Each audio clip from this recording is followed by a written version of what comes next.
Justice pour les 18 000 épargnants de la microfinance BR-SARL.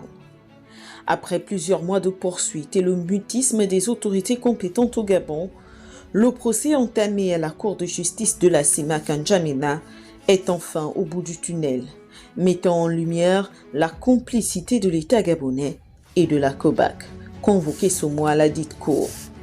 Force est de constater l'indifférence de ces deux institutions. C'est près de 75 milliards qui ont été détournés et sont donc sommés à répondre de leurs actes à N'Djamena dans les tout prochains jours. Nous pensons véritablement que nous avons avancé. Nous avons avancé, ce n'est pas virtuel, c'est parce que tout simplement, nous étions à N'Djamena au mois de mars dernier et il était question de convoquer l'État gabonais, la COBAC, à la Cour de justice de la CEMAC.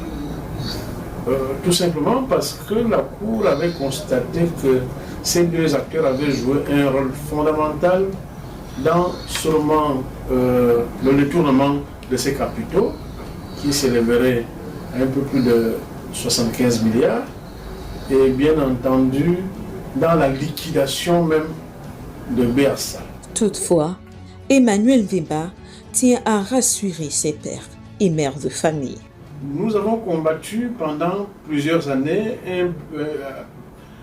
un peu plus de 5 ans aujourd'hui, et nous voulons dire aux 18 000 épargnants gabonais que c'est vrai, ça a été long, mais aujourd'hui, nous rencontrons déjà un certain nombre de satisfaction. Parce qu'aujourd'hui, il a avéré que nous avons gagné ce procès, du moins pour ce qui est de N'Djamena. Maintenant, pour ce qui est de Libreville, vous êtes sans ignorer aussi que nous avons porté plainte aux banques, aux différentes banques commerciales, notamment Ecobank Gabon, UBA Gabon et Oraban Gabon pour complicité et blanchissement des capitaux. Cette audience aura lieu dans la première quinzaine du mois de décembre. Après avoir usé de toutes les voies de recours sur le territoire national, le pouvoir déchu a brillé par des menaces et des intimidations à l'endroit des membres du CAP et particulièrement de son président Emmanuel Vimba. Et dès la prise de pouvoir par les militaires et l'avènement de la 5e République, l'espoir était à nouveau au rendez-vous. Et ce pouvoir brille malheureusement par un mutisme et une indifférence qui laisse libre cours à multiples interrogations.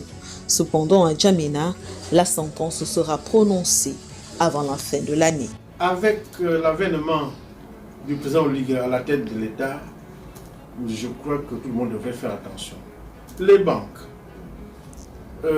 la justice et les populations. Et bien entendu les politiques qui ont géré ce dossier BR-SARL.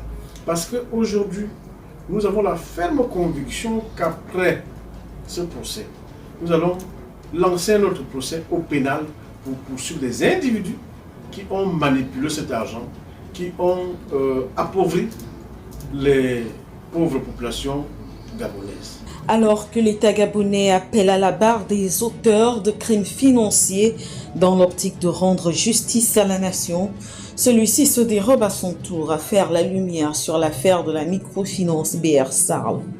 Qui protège-t-on alors que 18 000 épargnants floués attendent de recouvrer leur dignité et leur dû? Quelles pourraient être les conséquences d'une telle dérogation face à ses responsabilités et dans la sous-région? La CEMAC serait-elle impuissante face aux États qui la composent?